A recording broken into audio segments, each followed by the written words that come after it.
Almost 5,000 people have been arrested during Occupy protests across the U.S. so far, but even the police are starting to defect to the other side. Our correspondent Marina Portnaya has been finding out why some people have been choosing to make history instead of making arrests. Occupy Wall Street has become an undeniable American household name. And police crackdowns against the Democratic movement have become something of the norm. Not so normal is seeing one side endorse the other. Retired Philadelphia police captain Ray Lewis became the game changer on November 17th, arrested while demonstrating with Occupy protesters on the streets of New York City. The 24-year veteran was held in police custody for 11 hours and received one comment from a New York cop. Nobody talked to me. This one individual said that I had the testicles of an elephant.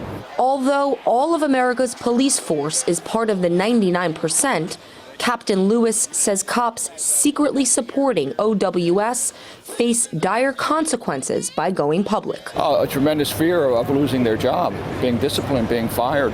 And then what do? Everybody in the 99% has that fear. And police officers also. They cannot risk. They have children, they have wives. What would they do? Once they're fired, there are no jobs available. The nighttime raid on Zuccotti Park and subsequent arrest of dozens of journalists covering the story are among many reasons Captain Lewis says he temporarily transplanted to Manhattan. That's close to dictatorship. When you exclude the media, that's what dictators around the world do, and that is very scary.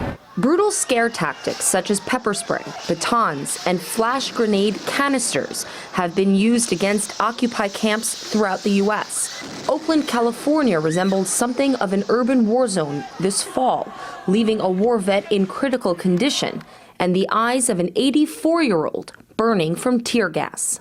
Oakland police officer Fred Chavez is the only active cop who's gone on record with his support. I totally agree with Occupy Wall Street, even to an extent with Occupy Oakland. I am a part of the 99%. For the most part, people are peaceful and they want to see change.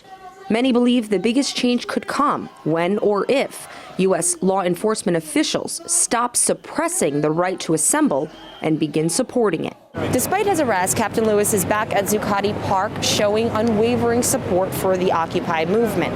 Standing roughly 10 or 15 feet away from him, a group of New York City police officers. Yes, they're here securing the area, but some are beginning to show a little interest. For the first time, I had an officer break ranks yesterday at the barricade line. A white officer named Officer Murray, and he introduced himself and he started to ask me a few questions. I said, "Do you know the risk you're taking?" And he was so brave that he said, "Hey, this is still America, and until a supervisor orders me back to the line, I'm going to talk with you." I hope to get mainstream America involved, the police involved, realizing that we're all victims of corporate America, and that corporate America has got to be stopped. Marina Portnaya, RT, New York.